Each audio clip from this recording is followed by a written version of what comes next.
Give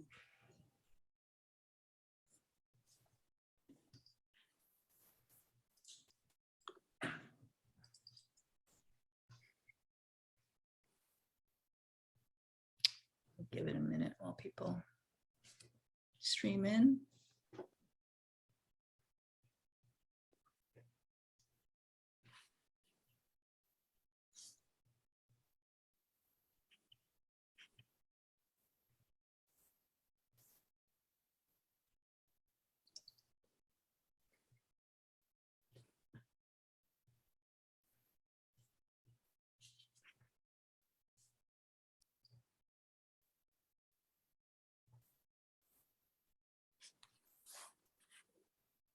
All this awkward moments.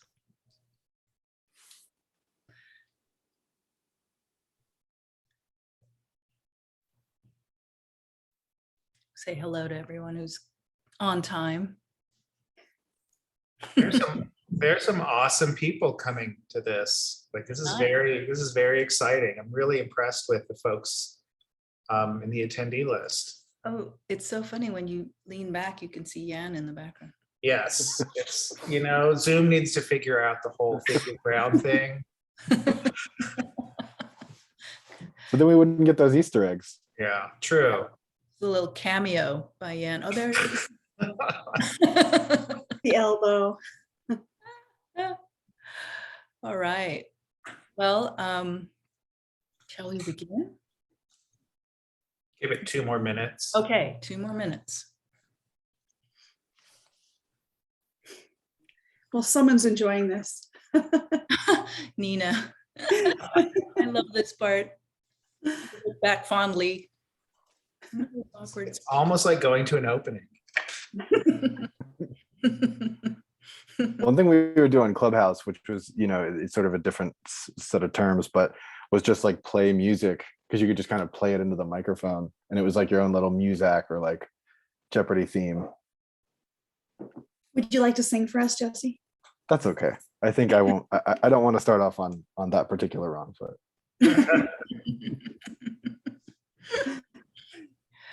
Okay, Can we mint the chat as an NFT? Is that possible? We It could. certainly is. Oh, here we The go. question is, would anyone buy it? Maybe Nina would, since she likes this part of the webinar. $5. Yeah. Only if it's on proof of stake. Ethereum would be way too expensive. Okay, we'll wait 1 more minute.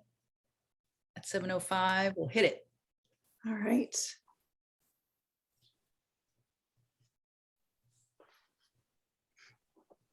We'll make sure to put all the totally pertinent information up front so that anyone joining late learns nothing.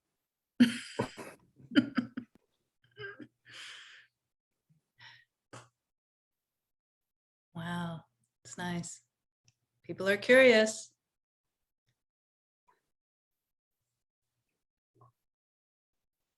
Okay, so let's start. Good evening, everyone, and welcome to NFT WTF. Do I need to care about NFTs? My name is Aska Hisa, and I am the Director of Learning and Engagement at the Institute of Contemporary Art, Los Angeles. And tonight's workshop is intended for artists, and ICLA is in partnership with Fulcrum Arts, an organization that champions creative and critical thinkers, and that's what we do too. And these thinkers are at the intersection between art and science to provoke positive social change. Joining me is Robert Crouch, Executive and Artistic Director of Fulcrum Arts. And we, Robert, me, and the collective we, are wondering if we need to care about NFTs, and therefore we thought this program was a good idea. I'm going to share a little anecdote on ICLA's Instagram post for this event. Comments ranged from happy, positive emojis to statements like, what bullshit. And the answer is no, you don't need to care. So it's a choice to care or not care. But since it is in the air and you're hearing more and more about it, best to know something about it. So we have two much more knowledgeable people than Robert and me to help us. We have Sarah Conley Odenkirk and Jesse Damiani. Sarah Conley Odenkirk is a lawyer and spearheads her firm's art law practice, and advises clients on matters pertaining to intellectual property, business transactions, navigating the art market, public policy, and strategic planning. Jesse Damiani is an independent writer, curator, and producer who has an expertise in art and emerging technologies. We've provided a bio sheet in the chat for you, which has a little more information. We didn't want to take it all up with reading bios. Sarah and Jesse will be in conversation. And of course, we'd like to hear your questions. So comments go into the chat box, questions go into the Q&A box, and around the halfway point or whenever it feels right, Jesse will start to pull questions and moderate the questions. This talk, so you know, is being recorded, and as soon as we post it, it will be available for about 2 weeks. And the reason for that is technology is changing so rapidly, and this talk may not correspond to the latest developments in technology if we leave it up too long. So other information, ICALA and the Hammer Museum are showing jointly showing an exhibition, a group exhibition called Witch Hunt. So I encourage you all to make an appointment to come see. It's a very wonderful show, and it is up until January 9th, 2022. And then I'm gonna give it to Robert to tell us about what's going on with Fulcrum Art. Yeah, so I'll talk a little bit about our new online initiative. It's called Sequencing. It's an online platform for critical conversations and expressions centered around the convergence of art, science, and social change, located geographically in and around the Pacific Rim and Oceania. Our most recent issue, it features Square Hole, which is an essay by artist Ryan Kuo. It's a very personal re-examination of artistic value and self-worth through his understanding of the blockchain. It's in fact one of the motivators behind the timing of this and the Fulcrum and ICALA working together. You can read this essay on our website, fulcrumarts.org. Okay, so we want to thank our supporters for programs like this. For ICALA, this would be the Fieldwork Council. And for Fulcrum Arts, we'd like to thank the Wilhelm Family Foundation for supporting our online artist initiatives. And finally, thank all of you for supporting us by attending this conversation and workshop. So let's get going. Thanks so much. I guess that's to me. I'll get started. So what we're going to do here first to make sure that we have sort of a solid foundation, or at least a somewhat solid foundation, is I'm going to go through just a very brief overview of the various elements of NFTs, and then turn it over to Jesse, and we will have a conversation and then open it up to Q&A. Jesse, anything before I get started? Take it away. All right. So I'm going to try to share my screen. It worked beforehand. Let's see if it'll work again. And just go through a quick PowerPoint. Okay. So, of course, the title of this evening's presentation is WTF, Do I Need to Care About NFTs? So first, I'm going to start by answering yes, you should absolutely care about NFTs, at least enough to learn about what they are and how they'll impact the art world. Does this mean that you have to jump into NFTs with both feet? No. Does it mean that you should invest your life savings in crypto and completely revamp your studio practice? No, not at all. But we assume you're here tonight because you want to find out a little bit more. And so we're going to get started with a high-level look at NFTs. Like I said, I'd like to sort of start with a common foundation for discussion and questions. I'll run through this pretty quickly, but there will be time at the end. So be sure that you either mark down questions or put them into the Q&A box at the bottom of the screen so that we can get to them in a bit. Okay, so right now, what I'm going to say is that the landscape around NFTs is similar to a Vegas casino floor, where everyone's walking through, seeing all the lights flashing and the slot machines dinging and thinking that everyone is winning money except for them. This is definitely not the case. A lot of people are losing money or not being so successful. A lot of people are being very successful, and there's a whole lot in between. But I think what's important to focus on is that there's some really interesting applications that we'll get into talking about. So it's, I think, more important maybe to look at NFTs, or more appropriate to look at NFTs as kind of an agnostic digital packaging that applies to all kinds of different industries and media depending on what's needed. So value for NFTs in the art world is really created in many ways the same way as any other artwork creates or obtains value within the art world. So let's take a quick look at the different components of NFTs and what underpins them. I sort of think of NFTs as the frosting on the cake, and what's underneath them is cryptocurrency and the blockchain. So these are terms that I'm sure everybody has heard of. Probably some of you are quite familiar with all of these aspects. I'm going to quickly go through them so that those who are still catching up have that same base knowledge. So basically, the blockchain, which is what we start with, the first layer of the cake, is an immutable distributed ledger, meaning that all information that's put on the blockchain is simultaneously stored on a lot of different computers that talk to each other to verify any changes or transactions that happen. A good analogy here is to think about a classroom where the teacher holds the grade book, and if you get an F on a test, it's a relatively doable thing to sneak in at recess or lunch and change that grade to an A without anyone noticing. But imagine if every student in the classroom had a grade book and they took that with them when they left the classroom. Not only would it be difficult to know where each of the students was after class, but it would be really difficult to change that grade without someone noticing. So think of this as the analogy for a blockchain, where the blockchain is an immutable ledger that stores information on a decentralized network, meaning that there's not one central location, it's spread amongst a number of computers. Each computer is called a node. And this is considered to be a very secure system because once the information is entered into the blockchain, it can't be changed. That's not always true, but we're not going to get into all the nitty-gritty of the technical stuff that can or cannot happen.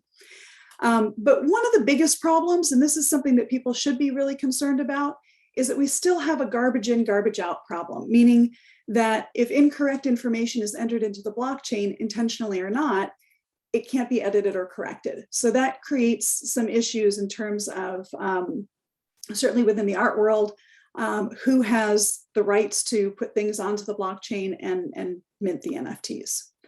Okay, so to recap, the blockchain, immutable ledger that stores information on a network of computers, and cryptocurrency is the digital currency or tokens for which transactions are verified and maintained on the blockchain. So the transactions that happen on the blockchain, including the transaction of NFTs, is all done based on cryptocurrency. And just a very simplified explanation, cryptocurrency can be acquired by earning it through a process called mining, which is having your computer be the first one to solve a meaningless algorithm. Much more complicated than that, but that's probably all we need to know to start our conversation tonight. Or you can always obtain cryptocurrency by purchasing it with fiat or whatever currency you're operating in, dollars, francs, euros. There's no more francs, so that's probably going to be tough. Okay, so finally we get to NFTs. NFTs are non-fungible tokens. And this is really just a fancy term for a unique item. In this case, a unique digital asset. And this is in contrast to fungible items such as currency, where one item is interchangeable for another, like a dollar bill or Ethereum. The idea with NFTs is to create value through scarcity. And this is certainly something that the art world is familiar with. NFTs are created or minted by deploying a customized smart contract, or as I like to call them, armatures, and we'll get into that in a minute. I really don't think that there's much smart about the contracts here, but we'll talk about that shortly. Anyway, a smart contract or armature includes specific identifying information pertaining to a particular asset. In the case of artwork, music, or other creative endeavors contained in a digital file, the NFT includes metadata that provides a brief description and then points to the file containing the artwork, which lives on a separate, preferably decentralized server. The file could be baked into the NFT, but given technical and cost issues at this point, storing all of the information on the blockchain is not really a very viable option. So the actual artwork or the actual files that you're purchasing as the NFTs most likely live on either something called IPFS or Arweave. There are some other options as well, but these are servers that are off the blockchain on which the NFT exists. In any event, when we talk about the functionality of an NFT structure, we're really talking about something more akin to a vending machine than a contract, which is where my problem with the term smart contract comes from. Basically, what you have when you have a smart contract is you have a very limited set of information that can be contained within the code that underpins that NFT or forms that NFT. The terms of the off-the-shelf contracts, I say in quotes again, that are used for NFT minting are for the most popular platforms. This is obviously something that changes because there are multiple different options and blockchains on which NFTs can be minted, but your basic contract just has very simple transactional terms. So that will define kind of the bare minimum of the parameters that will pertain to that NFT. So how many are there? How much is it being sold for? What's the nature of it, but not really anything else. So from a conceptual standpoint, I really find that thinking of the NFT itself as a packaging that lists the nature of the contents, the quantity produced, and the price is really more appropriate. The information that pertains to many of the issues that come up for collectors, institutions, secondary sales, marketplaces, and any information that's going to be contained any information that's necessary to address the nature of the NFT down the road is really something that needs to be contained within the metadata of the NFT or stored separately. So the NFT itself is a simple package. Anything more than just that simple packaging needs to be stored elsewhere and connected. So I prefer to refer to the smart contract as an armature. I think that's a more appropriate way to refer to it. Obviously, I come to this from a legal perspective, but the abilities of the smart contract really are limited. One of the things that I run into a lot in my practice is people being confused that the smart contract actually does something more than it does. Okay, so to summarize for NFTs, NFTs are computer code that are linking to a content file. They are launched on a decentralized network, activated with cryptocurrency. That's how we buy and sell. The contents of the NFT really can only pertain to if-then structures at this point. Transactions are verified on the blockchain, and then they're logged on the blockchain. Now, one thing that a lot of people are talking about is the possibility for secondary market royalties. So this really starts to show you where NFTs, even though, as much as I'm excited and intrigued by them, I'm definitely skeptical about a lot of what's going on. But they really can be seen as this revolutionary and powerful tool in creating some new standards for art world transactions. Currently, one feature that's included is the built-in resale royalty term. And this is one way that NFTs could potentially create real long-term disruption in the art market transactions.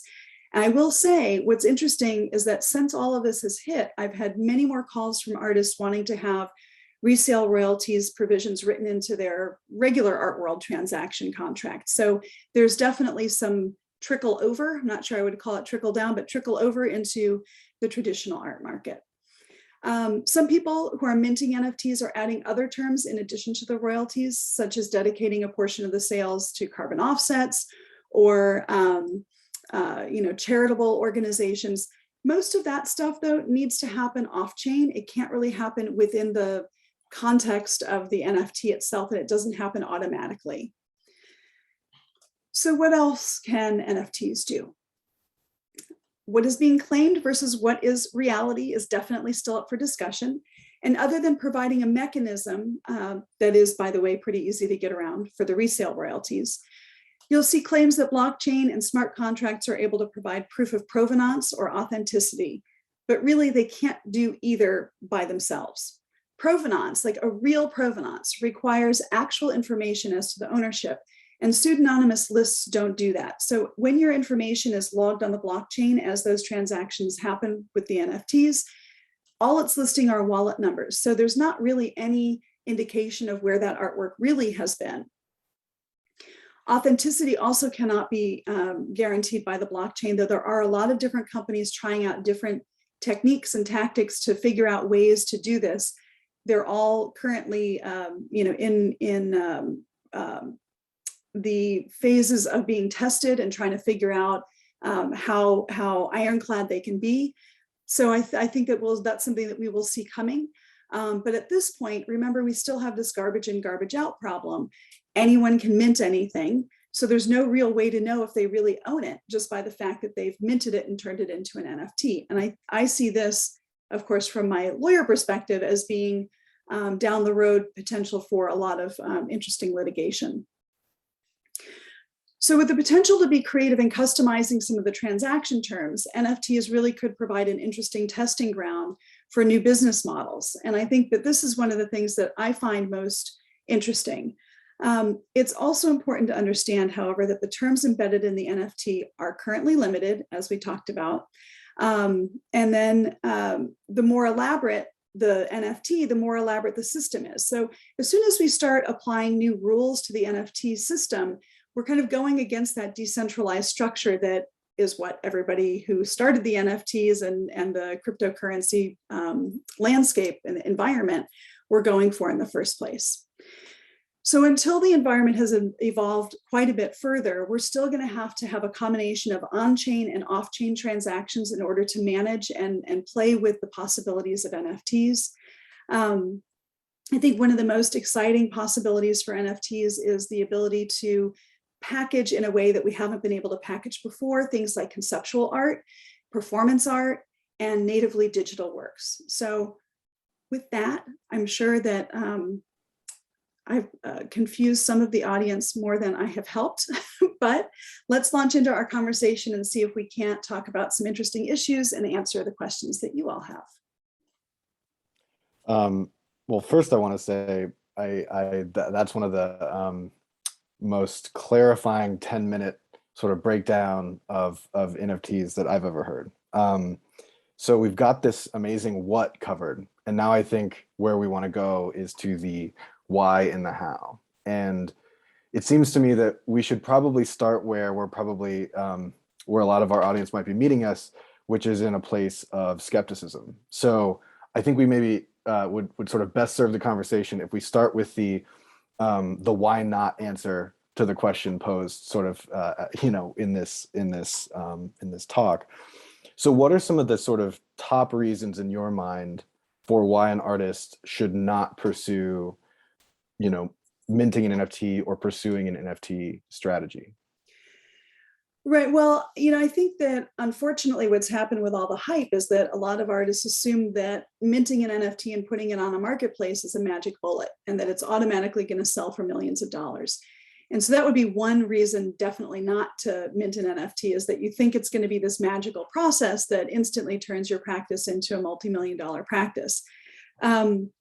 Which sort of leads to the next issue. And these are generally the first two questions I'll ask somebody who comes to me with a project that they want to pursue.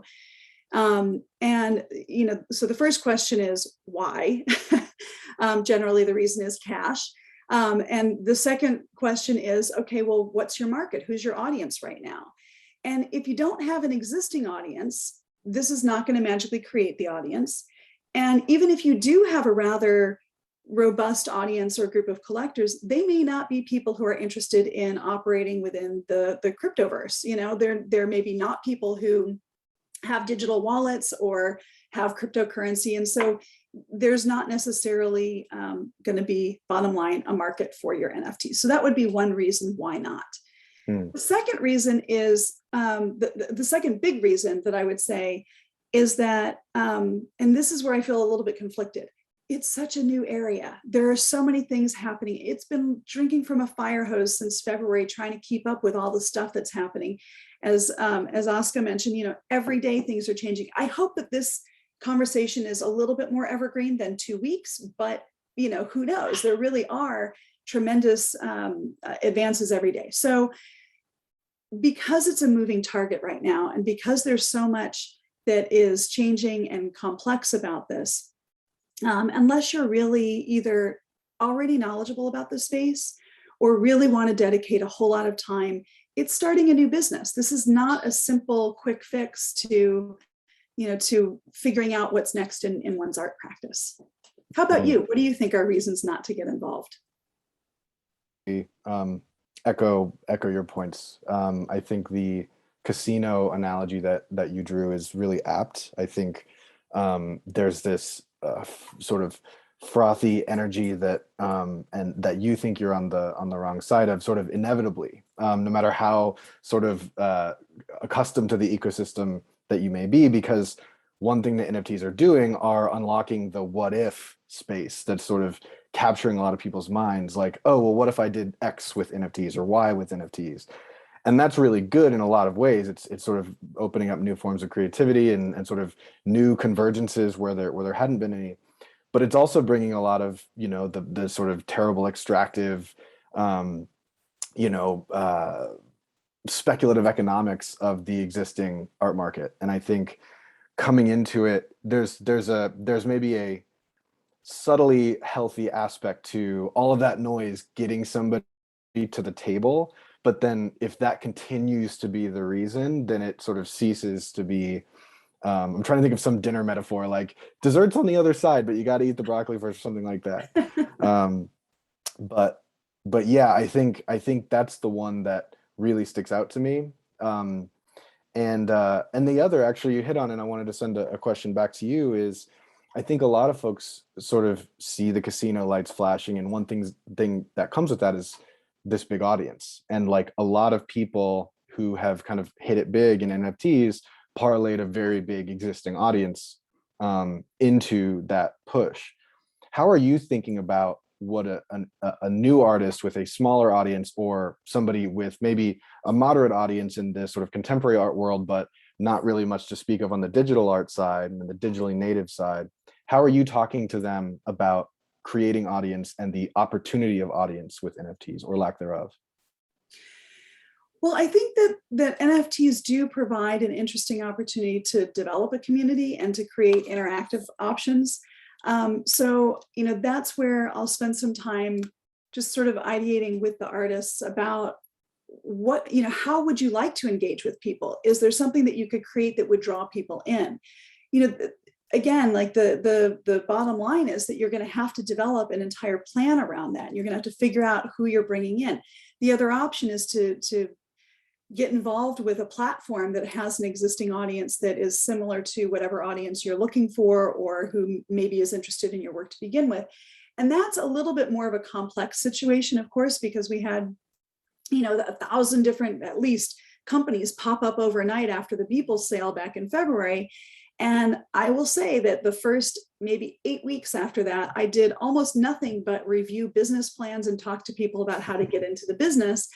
And I will say that, 99% of them were baloney. They were terrible business plans. They were with people who didn't have any reach at all. But that said, there are some platforms that have been around for a few years. They have developed an audience that's really interested in this space. And so even if you haven't ever done an NFT before, these platforms can be open to helping you develop that, and they'll bring their audience to the table. So there are ways to develop that audience for sure, but it is a matter of thinking clearly about what you're trying to do. So in many ways, again, back to the not being a magic bullet comment, that's really true. And you have to be willing to work to develop that audience, whether it's in NFTs or in a brick and mortar gallery. I briefly want to kind of push a little further on this, because I think you're bringing up a really interesting point with the NFT marketplaces. And there's a different structure than artists might be used to sort of operating in with the gallery structure as it relates to the marketplaces. But that's also potentially bewildering, because there's now hundreds of marketplaces with hundreds and hundreds more coming down the line. how are you talking to folks about deciding if they should mint their work on a marketplace versus going their own way, or taking an indie route? Well, an indie route can be difficult because then you have to really be able to do everything from soup to nuts in order to get your NFT out there. And it is true that there's definitely saturation. I mean, I suppose that the current saturation might be one reason to wait and see what happens, because things are going to shake out. I mean, there's definitely echoes of the .com boom in what we're seeing now. And I think in a year from now, things are going to be much different. Some marketplaces will have emerged as being better marketplaces than others.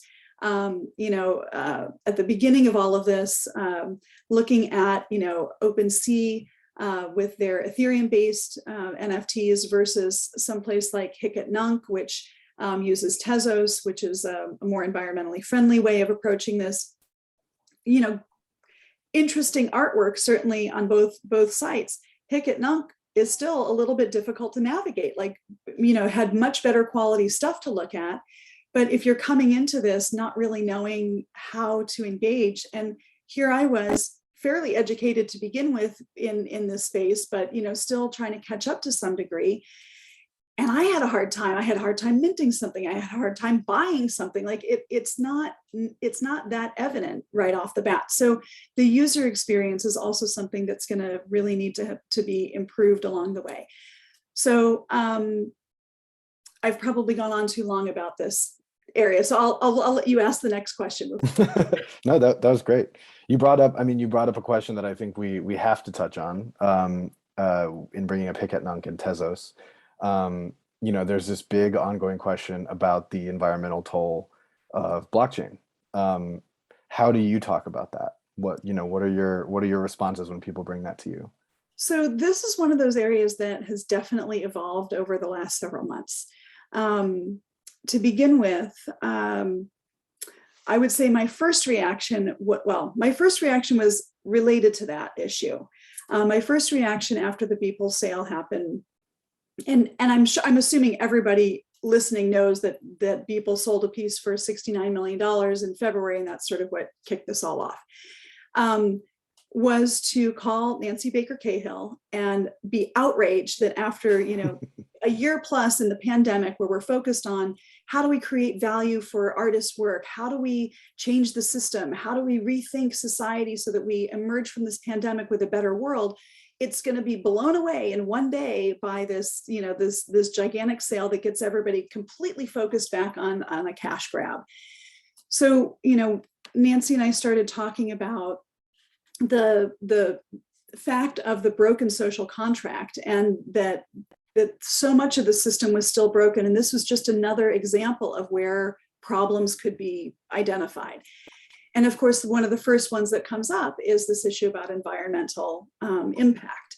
And at that point, again, not that many months ago, but it was a pretty clear, for me, it was a pretty clear problem that Ethereum-based blockchains impact the environment so tremendously because of the nature of the way that mining and verifying transactions happens on that blockchain. It requires a huge amount of computer power. And so that impacts the environment by sucking all the energy into those computers in order to run that. Whereas you had these other alternatives, the proof of stake blockchains that were more environmentally conscientious and less impactful. And so, of course, that should be the way of the future. But the Ethereum folks are talking about transitioning to proof of stake, or at least some form of proof of stake. And so we've got everything starting to kind of merge a little bit more. And you've got the proof of stake chains creating bridges to the Ethereum chain because there are more purchasers. That was the Ethereum network is the one that was there long before. So everybody is starting to create this interoperable system. There are definitely going to be losers in that. There are going to be currencies and chains that can't continue. But I do think it's important, and there's so many different things to think about. I guess the first thing is conversations that we've had in the past where we've talked about how there's the obvious environmental impact of the Ethereum proof of work based blockchains. But then proof of stake, what does proof of stake mean? It means that you have to have resources to invest in that chain to begin with. So you're still benefiting the part of the world that is already rich. So you're not necessarily creating a more democratic system. And that was the basis for the original Ethereum theory, right? Underpinning that was to create a more democratic, more libertarian, I suppose, environment. The other issue, of course, is that if you stop to think about it, almost everything we do in life has an environmental impact. We're driving our gas cars around. I mean, some of us are still driving gas cars. We're doing banking transactions. So all of these things have an environmental cost, and we're not necessarily nitpicking each one of those. We should be, for sure. So to the extent that this conversation within the NFT landscape makes us more considerate of environmental impact elsewhere, I think it's fantastic. I think it's a really important, and maybe that will be the most important thing that NFTs do, is not create the ability for conceptual artists to package their work and sell it, but maybe it is that it will bring attention to the environmental situation, which is really an existential crisis at this point. Yeah, actually, someone in the chat, Ryan, points out that the ETH network has about the same impact as YouTube. I'm not endorsing that fact. I don't know if that fact is true, but it brings up this really important sort of piece to remember, which is that we live in a context in which, by operating, by hosting our files in the cloud, by buying fast fashion, we're constantly implicitly and complicit in participating in systems that are toxic. And that's not to kind of gloss over those. That's to say this is a bigger structural conversation of which blockchain is part. And where I try to draw sort of advised or cautious optimism there is that decentralized networks have a better chance of people coming together and finding solutions that are healthier for the whole than most of these centralized companies are proving. Like, their commitments are proving to be pretty weak when it comes to commitment to the environment. And so perhaps there's an option through decentralized networks, though of course we have to be part of that. We can't sort of sit back and throw our hands up. So it's a great thing that artists have brought this issue to the fore. You brought up Nancy Baker Cahill, and so I do want to segue. We've hit a little bit of the maybe skeptical sort of end of the spectrum. I'd love to shift now to maybe the reason why you should do it and why you should think about it, and if you do want to, how. And to do that, I'd love to first kind of throw to you, what are some NFT projects that you're aware of, maybe been part of, that you think typify what is unique and special and powerful about what an NFT approach can be for an artist in their practice? Right. Well, there are a couple of really easy answers to that, and then there are some harder answers. The easy ones are, of course, to go back to my conversation with Nancy, and that led us to doing a project called Contract Killers. And Contract Killers was intended to call out a couple different things. One was the fact that the smart contracts really aren't smart contracts at all, and that in order to truly protect artists' rights and the legacy of artists' work, there needed to be something else attached to that NFT. So we designed, a sort of utopian contract to go along with that project. The other part of it was that Nancy's practice is so strongly focused on environmental impact and environmental issues. It was really important to her that we do this on a proof of stake system. So we ended up minting it on Tezos, which was, it was definitely an interesting learning experience, and great that in the fact that we were able to make use of that. Again, super new, super beginning stages of all of this. So it didn't do much for the sale, the actual monetary sale. They did sell instantly, but it's a different universe. That was a project that for me was very engaging and interesting and meaningful. And what's been so interesting to me about it in the months following is that it has continued to be something that people reference as a project that brought some important attention to both the environmental and the contractual issues. So that feels very gratifying from my standpoint. Again, hasn't made me rich, but it definitely makes me feel impactful as part of the conversation. And hopefully that's something that will be taken into consideration as other things develop. Another project that I think is worth taking a look at is Peter Wu's Epoch Gallery project. You know, Peter is a brilliant artist anyway, but this project was really cool because he was really focused on figuring out how to make sure that the resale royalties are going to multiple parties. His project brings together a number of artists. He builds an environment and displays their work within that environment. And then as the NFTs sell, the money that's earned is distributed amongst the artists. So like, what a great way to collaborate with other artists and have a system that allows for true sharing, you know, true collaboration with artists. And with the automatic payments, like what a great way to cut out that potential area of dispute within collaborations, which we so often know is, you know, exactly the root of those challenges. So he had sort of a two-part project where there's the agreement with the artists, and that was very thought out and carefully planned in terms of making sure that that relationship between the artists and the project was clear. And then also the collector agreement, which again imposed some expectations on the way in which collectors would treat the work. One of the things that Nancy and I determined as we were working our way through Contract Killers, we were thinking really hard about, okay, so if we put these additional terms on this project and we have these expectations of the collectors, how do we enforce that? Like, what happens if they don't do what we want them to do, which of course, you know, people are going to do. And at that moment, and you know, things will change, I think, as the sophistication of armatures expands. But at that moment, we decided to take a lesson from our respective teenage children and try to encourage people to behave through positive reinforcement rather than negative consequences. So we attached physical objects to the project so that when people complied, they received a physical object in exchange.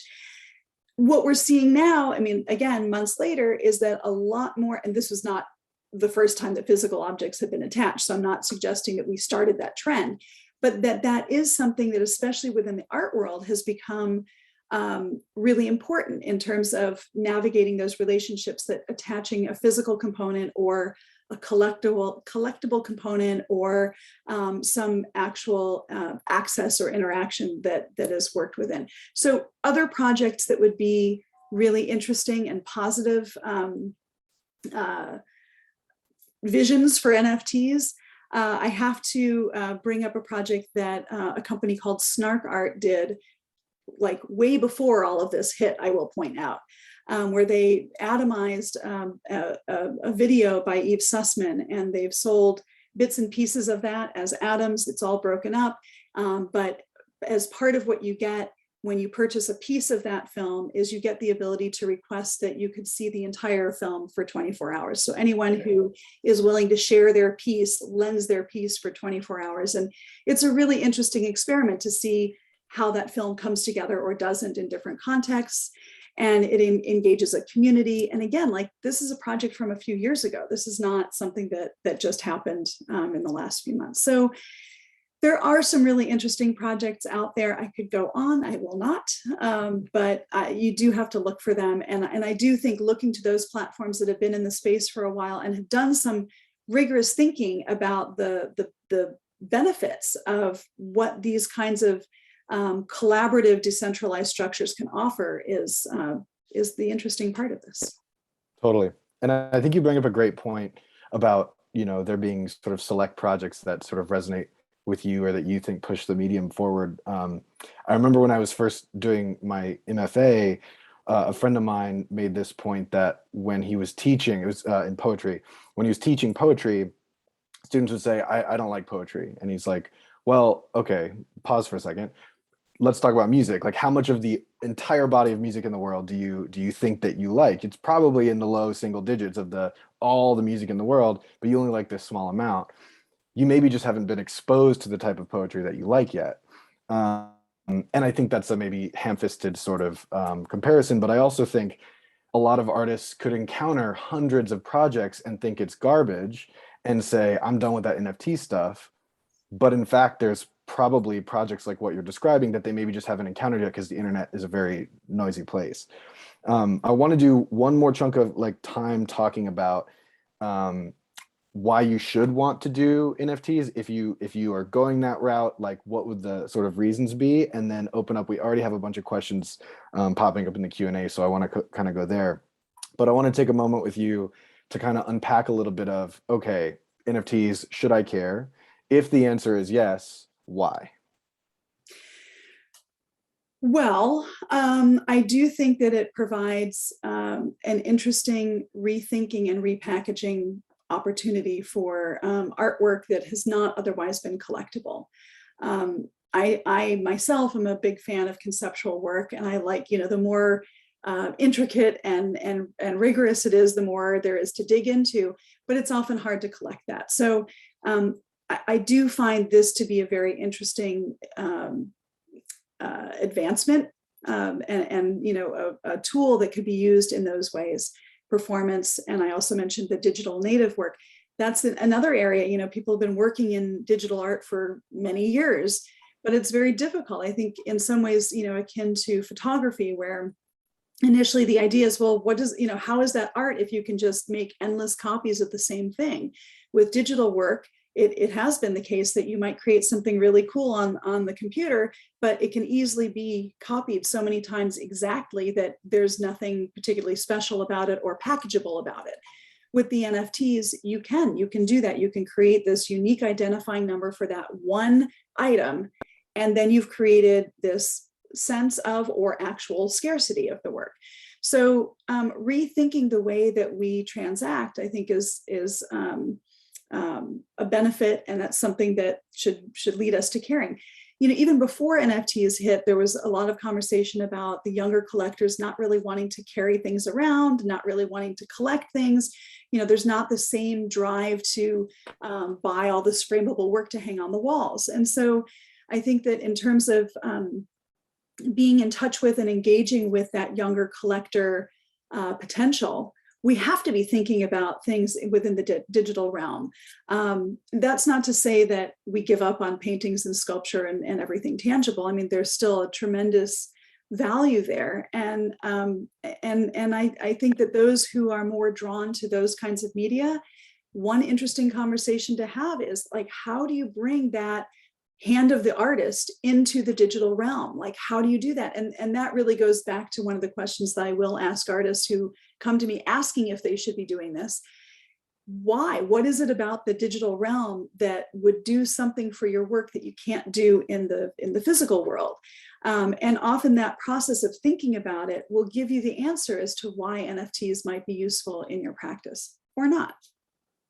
Well, and I mean, there's potentially with any of those sort of like with the analog media, the paintings, the sculpture, there's any number of ways that could be translated beyond like a one-to-one, here's the digital sort of, here's a photograph of that painting sort of minted as an NFT. There's so many ways to extend the life of a piece of work in a digital format, even if you're never conceiving of yourself as a digital artist or somebody who's making digitally native art. It can be extending the life of a given piece of work or body of work. Although I don't think that, I could be completely wrong about this, but over time, I don't see the big benefit of NFTs being, oh, I've got the digital version of the Mona Lisa.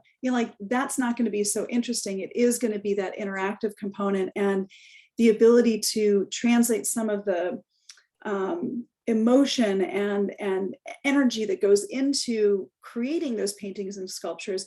How do you translate that into something else that you can deliver in a digital form?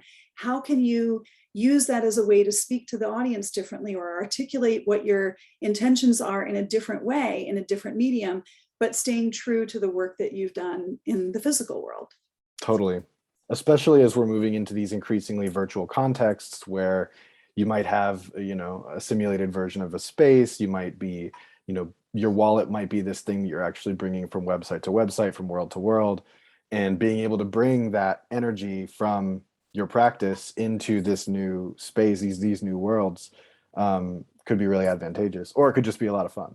Well, I think it could be advantageous. Like, I worry about the amount of time my kids spend on the computer and in their video games. So if there's some way for me to be part of impacting that experience that brings more intellectual rigor to that experience, I am all in favor of it because we need it. Boom. I love it. All right, I'm going to pull up some of these questions. We got a bunch. So I'm going to start at the top. So from Howard, we have, one reason my interest has grown in NFTs is the fact that digital art finally has a stronger platform market than in prior years. Can the NFT trend fuel an expanded or friendlier art market for digital art within traditional art markets? That's interesting. Yeah, I mean, I definitely think that that those galleries that have traditionally only operated in tangible artworks are definitely looking to this as well. I think that we're going to start to see a lot of commingling of types of work being offered in brick and mortar spaces. So I think that it will only be successful. NFTs will only be successful in the art world if there is a conversation back and forth between the physical and the digital. Amazing. All right, from Gould Ryan, what happens when an NFT host decides to cancel their hosting services? Does the NFT evaporate, including metadata?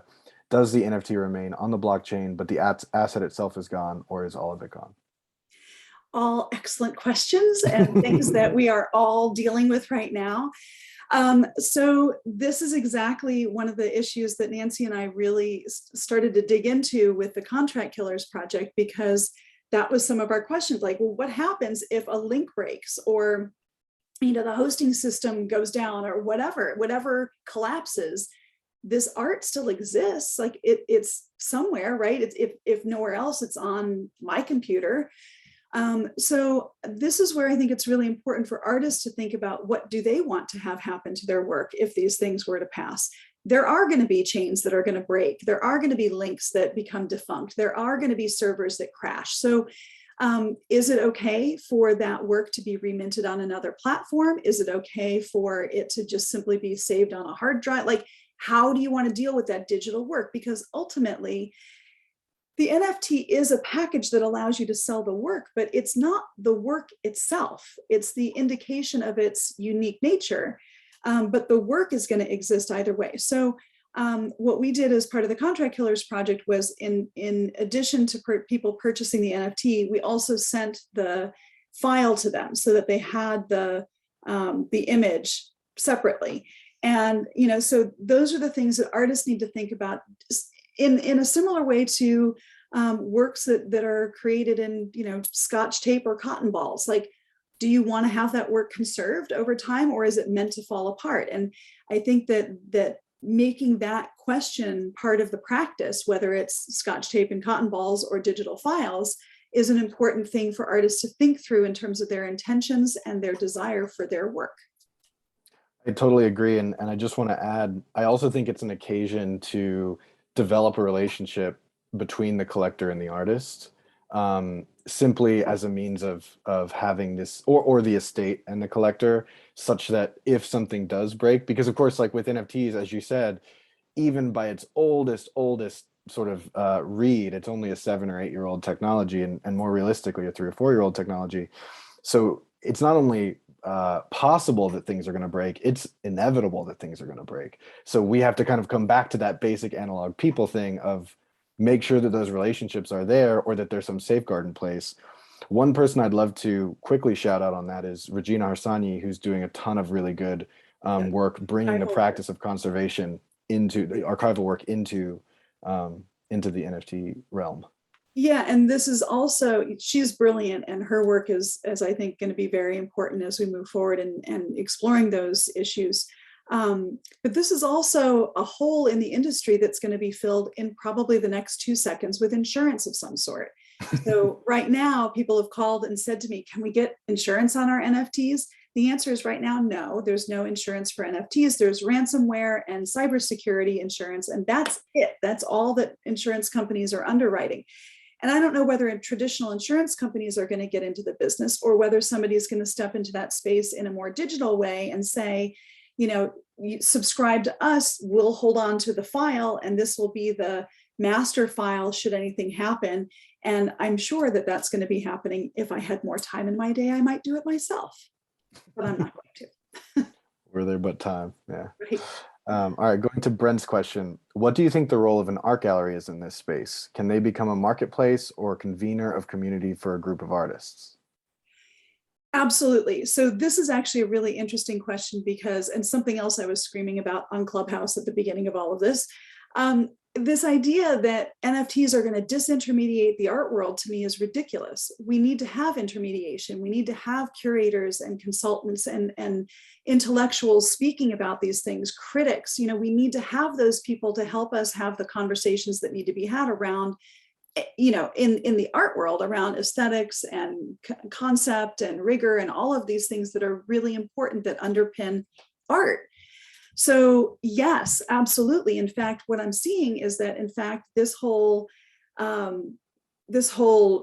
evolution is creating a little bit of a fire for galleries. Like they're stepping up in a different way, where maybe they'd gotten a little bit lazy about how they're marketing and supporting their artists. And all of a sudden there's this new energizing thing that people want to talk about. So yeah, I think galleries should be doing the same kind of marketing, selling, promoting work that they should be or are doing for artists in the traditional art world. It can be happening in the digital art world as well. This is exactly where, you know, there's going to be a broadening of the audience. There's going to be a broadening of the marketplace. And I think that a lot of galleries, both digital galleries as well as brick and mortar galleries, are really exploring where that crossover is. How do we merge these two markets? How do we bring them together? Does the Venn diagram overlap, and you know, where and how much? So this will be an interesting thing to watch. Yeah, and so many exciting things to come on that front.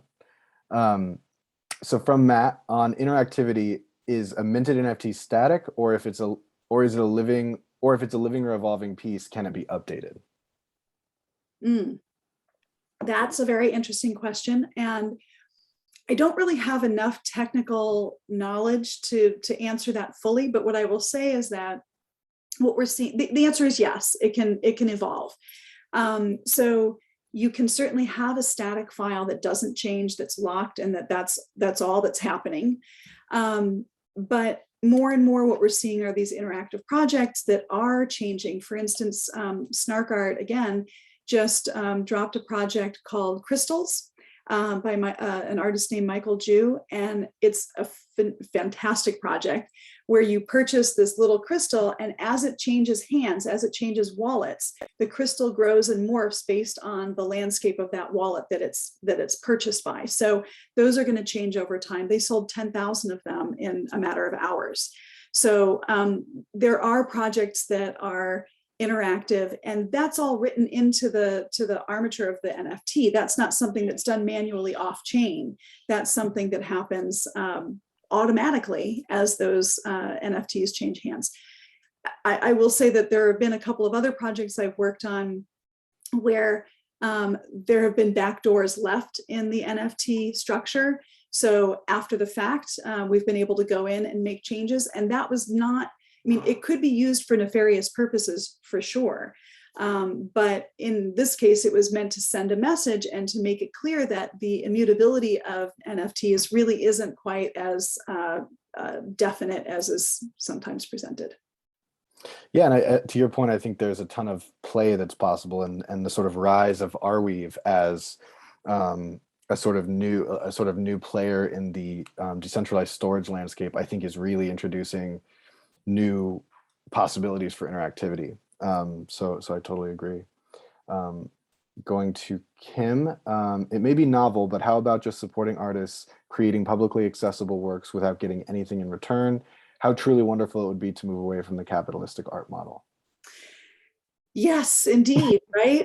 Well, I mean, to that end, and this is not NFT related, but you know, our state just passed legislation to support the Creative Workforce Act, and so I think that, you know, sort of bringing it back to NFTs, certainly technology and artistic practice And all of the creative industries that we have in California have made a huge impact on our state's budget, on the income that's earned, on the lifestyle that people are able to attain here. And the state is recognizing that.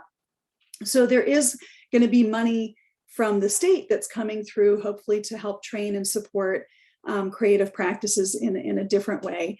How NFTs could be involved in that? I mean, this is the thing, they are agnostic packages. So you can create something if your goal is to create something that is purely anti-capitalist and supportive. You can figure out a way to do it. That would be an excellent art project to pursue. And you could structure whatever project you want within that NFT framework. Yeah, I think also I would add that really what NFTs are forcing us to do is confront these old systems and confront the fact that a lot of those aspects are echoing in new systems, and in this case with blockchain and NFTs. So it's a bigger question around value, and how do we establish value in ways that's not necessarily with money. And that's a very, very tricky nut to crack. And I think there are people that are starting to use the medium to kind of get toward that and to get to, gift economies and exchange economies and things like that. But well, that's the whole basis of cryptocurrency, right? I mean, it's totally. Like we want to operate outside the system. We don't want to be, and these things they're a double-edged sword. On the one hand, you've got this decentralized network that's outside the system and has its own rules, or maybe not rules because we don't want any rules, so it ends up getting a little bit convoluted because eventually you realize you do need to have some rules. How are you going to operate if there aren't any rules at all? But you can in this universe, you can create your own group of people who subscribe to the same thoughts and ideas, and you can do some very interesting social experimentation within that context. Absolutely. Going to Frank's question, I'm having trouble imagining how a legacy mid-career painter who's painting self for $40,000 can benefit by getting involved with NFTs. Is this all about being born digital? I don't think it's about being born digital, but I think this goes back to the question of why would you put your work into that digital context? So if somebody is happy painting their paintings that are selling for $40,000 and there's no driving force to make them want to jump into NFTs, I don't see any reason that they should have to do that. That said, they may find themselves approached by another artist or an organization that has some ideas for how that work could translate well into some sort of digital experience.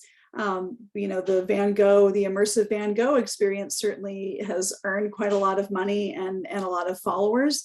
So, that's certainly Van Gogh wasn't making NFTs. So you see this traditional painting changed into an immersive digital experience.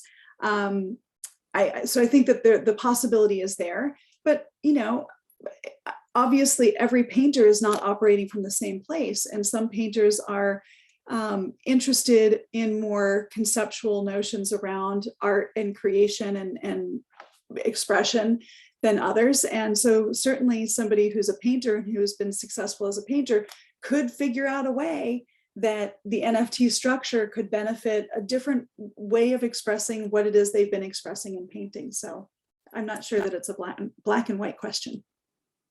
Indeed. With that, we're a little bit over, so I'm going to end this with you, Sarah, by because there's still questions. If you could let folks know how they can find you so that they can, reach out to you with all their NFT thoughts and questions. Sure. Well, I'm certainly available via email. So it's S. Odenkirk for Sarah Odenkirk, S. Odenkirk at c-cdas.com. And I'm happy to stay on if anybody wants to stay on. I'm happy to stay on for a few minutes longer, or have Oscar and Robert come back and we can open it up even further or sign off. And thank you, Jesse. Thank you. Looks like we got Oscar back.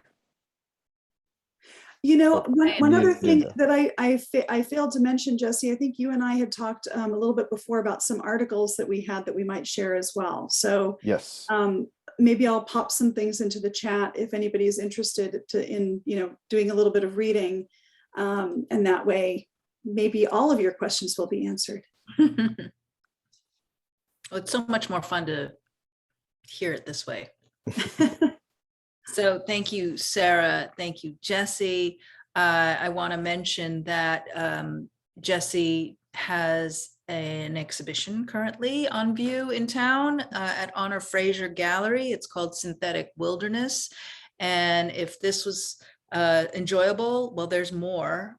There are amazing public programs that are being offered at in the context of that exhibition. And also, I just want to shout out also to Oxy Arts. They have Encoding Futures, an incredible group exhibition. I believe Nancy Baker Cahill, who was mentioned multiple times during this conversation, is in both exhibitions. So if you don't know Nancy's work, please go check it out, as well as all the other brilliant artists. I think, yes, Sarah, if you want to hang out a little more, we can for maybe another few minutes. But thank you all for coming. Robert, thank you so much for this partnership. And thank you, Oscar, and thank you, Sarah and Jesse, for sharing this information and, you know, for making yourselves available, and really appreciate what, you know, we really appreciate what you've done for us today. Yeah. Thank you. Indeed. Thank you. Thanks for putting it all together, making it happen. Yeah, we know more than when we came in. That's great. That's the goal. Yeah. Right?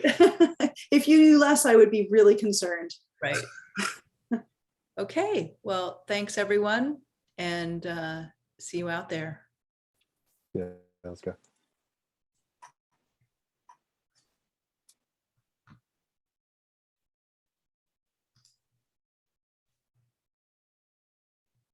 I don't know if you want to. We can, You we can can- Q&A if you'd like. If you'd like to continue looking at that. That's how our remaining attendees are communicating with us. is on the Q&A. Yeah. Right. So what have we not answered here?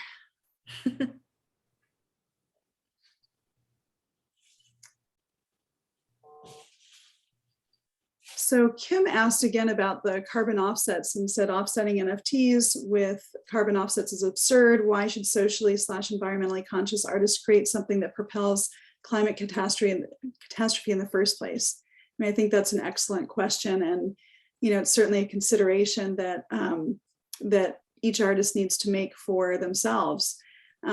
Certainly, you know, there are other practices that are also environmentally damaging. So again, you know, back to the conversation we were having earlier about hopefully the conversation around environmental concerns that NFTs create is something we can bring to every aspect of our lives and other practices as well. Sarah, I was wondering, I don't know if this is a question you could answer off the top of your head, but if there are resources you could direct us to, is there a way to give a sense of scale? Like when we're talking about the environmental impact of, say, an artist minting an NFT and it's going using Ethereum, like what is the actual impact? Like what is something in comparison to? Is it the same as somebody using selenium toner, you know, for a photograph, or you know what I mean? It's like, or is it like watching 10 minutes of YouTube?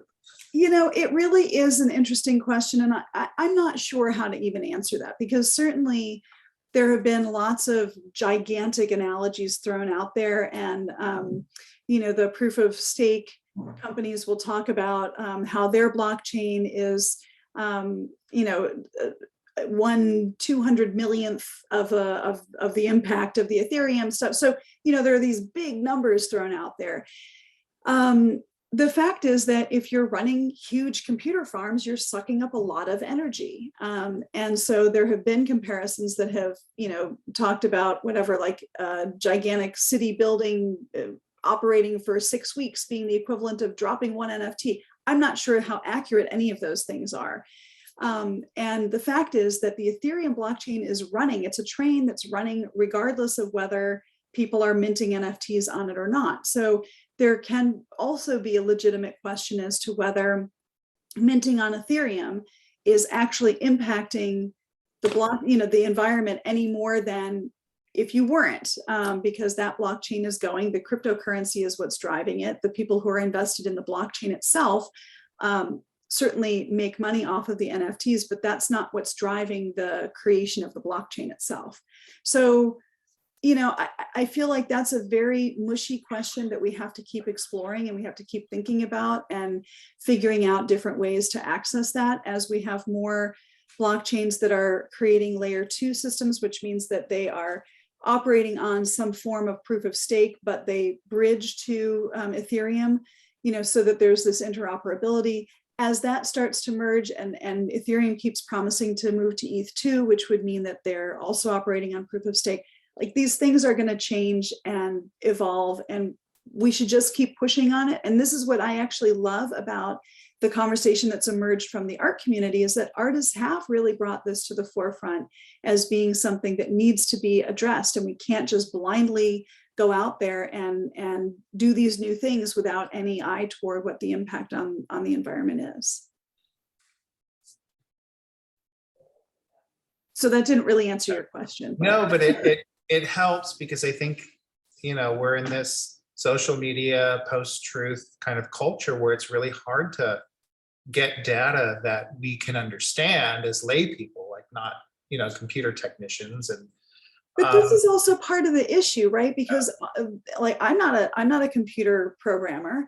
Yeah. I don't know how to write code and mint my own NFT in that way. And most people don't. I mean, certainly there are digital artists out there that are very versed in all of this. And so this is great for them. But, you know, I'm going on the things that I read and learn from developers and learn from here or there, but I don't have any firsthand knowledge, like trying to prove any one of these statements about the impacts or not. Like I'm parroting whatever I read the New York Times. So, you know, you have to be skeptical. I do think that there's a certain amount of healthy skepticism on either side that needs to be brought to the conversation.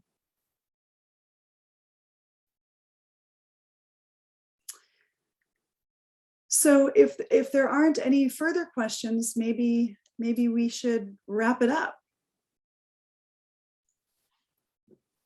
So, I think we've covered it. We've covered a lot of ground tonight. Yes, indeed, we have. Well, thank you very much. This was a lot of fun, and I hope we can keep the conversation going.